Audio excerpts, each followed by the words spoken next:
Hello and welcome back to the channel, ladies and gentlemen. In today's video we are watching Nezhmetdinov against Borisenko, game played in 1954, and in this game Nezhmetdinov sacrificed 2 knights in order to create a spectacular attack on the opponent's king, and as you saw from the thumbnail, a truly spectacular checkmate if black accepted this sacrifice.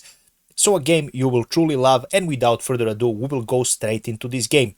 So Nezhmetdinov, playing as white, opened the game with e4, we have e5, knight f3, knight c6 and bishop b5, we are in Spanish game, a6, this is Morphy's defense, bishop a4 and knight f6 is played for black. Black now attacks this pawn, white castles, and the game continued with d6, this is Steinitz defense.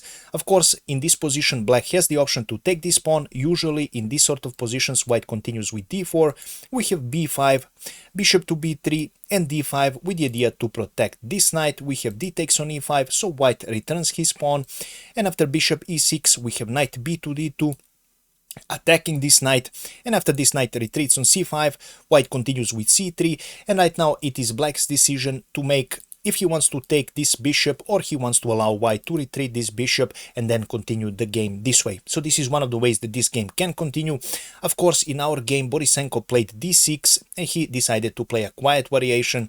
We have d3 for white, b5 attacking this bishop, and right now we have bishop to b3. Black continues with knight to a5. Right now this bishop is under attack.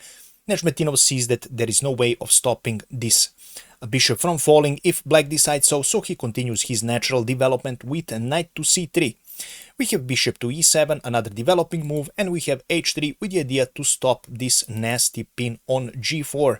Our game continued with castle for black, and we have rook to e1. The idea is to simply protect this pawn on e4, and then later you can safely push d4 and attack in the center. We have c6 on the board. Right now black also wants to create a d5 threat, and we have knight to e2, a common thing in Spanish games, in most of Spanish games at least, to move this knight on g3, and that is what Nezhmetdinov does.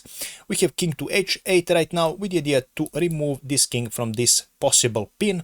We have knight to g3 for white, knight to g8 with the idea to push f5. For now white immediately strikes in the center, and black simply doesn't have the time to play his desired move. We have e takes on d4, knight takes on d4. Black continues with g6. His idea is to push this pawn on f5, and for now white plays c3. Black sees that pushing f5 is not a good idea, and he changes his plans. He plays bishop to b7.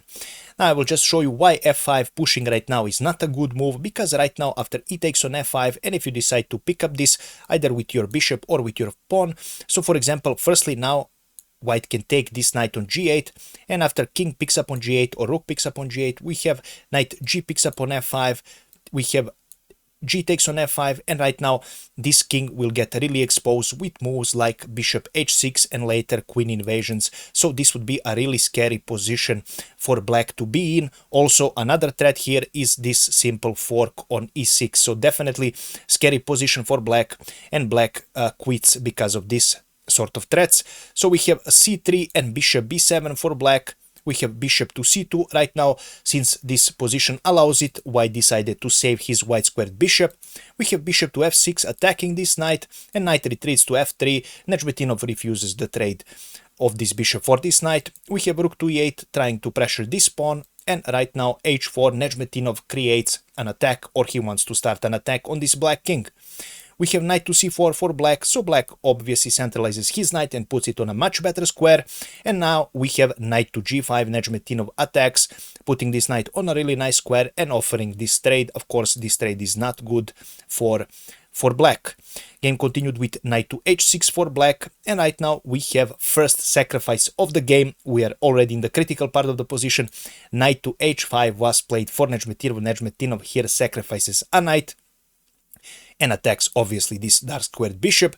So we have g takes on h5 and queen takes on h5. After this, black finds an amazing move here and he plays bishop g7. Borisenko was a really good grandmaster and he finds the best move.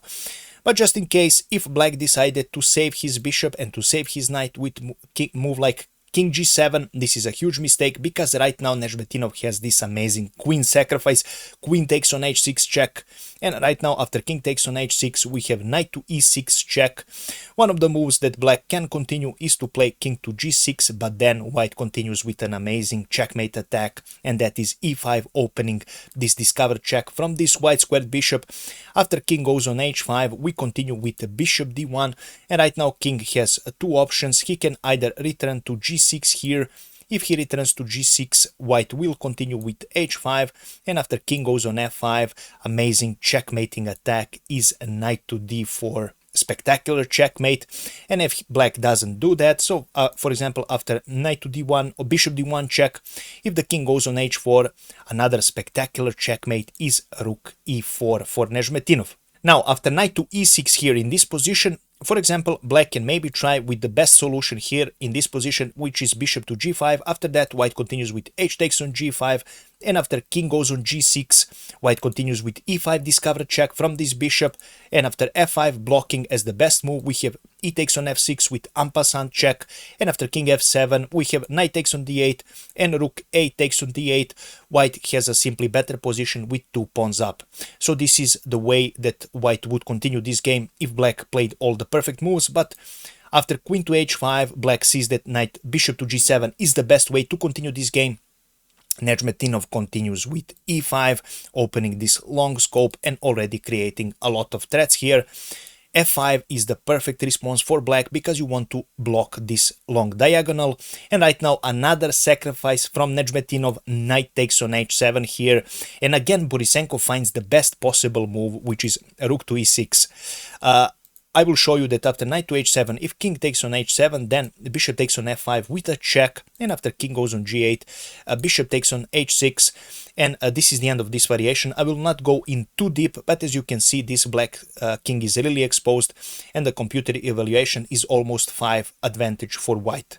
So you can see that this is completely lost, but knight takes on h7, and Borisenko again finds rook e6 the best move. Nezhmetdinov now sees that there is no way to continue this attack, and now he plays knight to f6.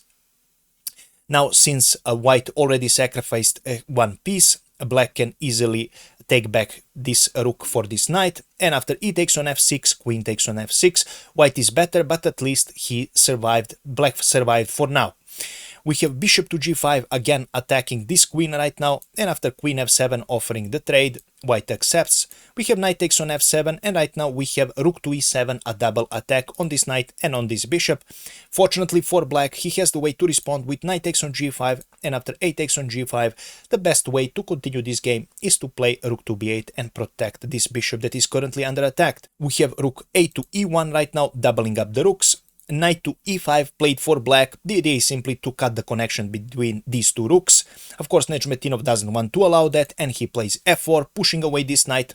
We have bishop to f8 right now, attacking this rook, and right now we have rook to c7, pretty much the best square for this rook. Still, this knight is hanging. We have a knight to g6 for black, and we have bishop takes on f5 for white. Black also responds by taking this pawn, knight takes on f4, and right now we have a rook to e4 played for Nezhmetdinov, attacking this knight and also creating a lot of threats with rook coming up on h4. But black now decided to put some trickery into his game, and he plays knight takes on g2, which is pretty much the only way, a desperation move, and he hoped that Nezhmetdinov would simply pick up this, and if Nezhmetdinov did that, then c5 would follow and this rook would fall, of course, but this is easily spotted by a player like Nezhmetdinov, of course. Although white is still better here, this would be the best response, best possible thing for black to happen in this position. Of course, Nezhmetdinov sees that, and after knight to g2, he simply continues the game with rook to h7, firstly check, and right now after king goes on g8, we have g6 on the board. The main threat is bishop e6 checkmate, so black has to respond with bishop to c8, offering this trade. White accepts, and after that white simply picks up this knight and he's a piece up for now. Of course, black doesn't want to quit and he tries a5. We have a rook to d7 right now, played for white with the idea to pressure this pawn. A d5 played for black. Black now wants to try to save what is possible to save. Of course, he wants to unleash this bishop if possible later in the game. This would be one of the ways to continue the game for black. Without this bishop, this position would be simply lost.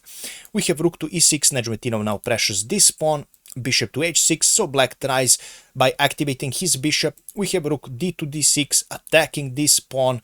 A bishop to c1 played for black. b3 simply removes this threat from the board. Now bishop b2 doesn't do anything because white can simply take, and after all trades happen, this pawn will be defended, so this is not good.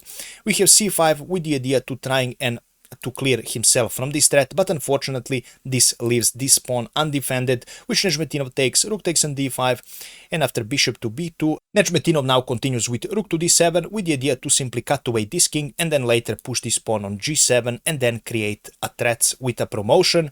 We have bishop takes on c3, we have g7 on the board for Nezhmetdinov, and right now taking this pawn is not a possibility for black, because if he does that, then rook to g6 and this bishop is done. There is no way to stop, and this bishop will fall. So after g7, king goes on h7, game continued with rook to e3 for Nezhmetdinov, attacking this bishop. And right now, after bishop takes on g7, this is where this game ended, because black saw that white will follow up with rook to h3, and after this move, whenever the black king goes, for example, he can go on g8 or on g6, whatever he does. For example, we have this move in both variations, and this bishop will simply fall, and there is nothing black can do, and this game is over. And this is how this game ended, guys, and this is all I have prepared for you today. If you enjoyed this game, please make sure to leave a comment, like, and share this video with other people who enjoy chess, guys. Also, feel free to let me know your impressions about this game. Feel free to let me know if I missed something in the analysis. Do you like watching Nezhmetdinov games? And feel free to recommend some future games for my analysis, guys. I really appreciate all of your feedback, and I always enjoy reading your comments, guys. And this was all for today, guys. I wish you a pleasant night. Bye bye.